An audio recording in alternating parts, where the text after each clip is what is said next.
Assalamualaikum warahmatullahi wabarakatuh. Salam sejahtera, Om Swastiastu, Namo Buddhaya, salam kebajikan. Alhamdulillah, puji syukur kehadirat Allah Subhanahu wa Ta'ala, Tuhan Yang Maha Esa, yang dimana pada kesempatan ini saya Siti Saada SPD selaku peserta BIMTEK PKB pada seri Semangat 2. Pada kesempatan ini saya akan menyampaikan materi tentang webinar yang telah dilaksanakan, yaitu tentang berpikir kritis dan pemecahan masalah. Menurut pemahaman saya, berpikir kritis atau critical thinking adalah sebuah proses di mana seseorang atau individu dituntut untuk menginterpretasikan dan mengevaluasi informasi untuk membuat sebuah atau keputusan. Berdasarkan kemampuan menerapkan ilmu pengetahuan dan pengalaman sebagai seorang pendidik, dalam critical thinking harus menerapkan 5W1H, yaitu what, where, when, who, why, dan 1H, yaitu how.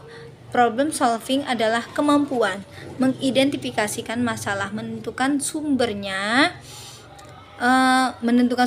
sumbernya apa sih itu, yaitu membuat skala prioritas, menyusun alternatif dan mengimplementasikannya sesuai kebutuhan. Kaitannya antara critical thinking dengan problem solving yang sangat erat karena kemampuan untuk berpikir secara kritis dan meningkat. Kemampuan pemecahan masalah meningkat juga, begitu juga sebaliknya. Kalau critical thinkingnya itu atau kemampuannya berkurang, pasti kalau berkurang pasti kemampuan penyelesaian juga akan menurun. Selanjutnya yaitu lembar aksi 1.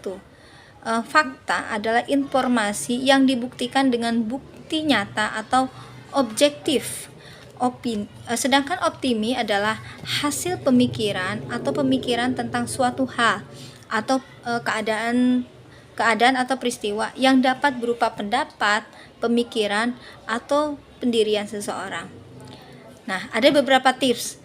Tips pertama adalah tips sebagai seorang pengajar atau pendidik adalah menambahkan diri kita sebagai pendidik bahwa tiap anak itu memiliki kesempatan untuk menyatakan pada dirinya dia itu mampu, dia itu bisa, dan meyakini tiap kemampuan itu membutuhkan apa yang disebut yang namanya proses. Apa aja itu proses?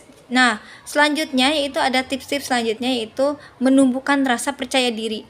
Anak melalui kemampuan yang dimiliki oleh anak, setiap anak itu berbeda, dan memfasilitasi anak-anak dengan berbagai media yang merangsang kemampuan berpikir kritis. Sebagai contoh yang sederhana yaitu pada benda minuman.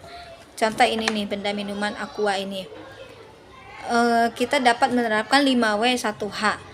Anak-anak peserta didik diminta untuk mengembangkan pertanyaan dari aqua ini tersebut, yaitu tentang what, where, who, why, dan bagaimana. Contohnya, apa ini? Benda apa ini? Ya, bagaimana ini bisa jadi benda tersebut ya. Nah, mungkin hanya itu saja pemahaman dari saya yang akan saya sampaikan. Marilah kita sebagai tenaga pendidik untuk selalu mengembangkan critical thinking dengan 5W1H. Apabila dalam penyampaian ini ada banyak kekurangan, mohon maaf sebesar-besarnya. Wassalamualaikum warahmatullahi wabarakatuh.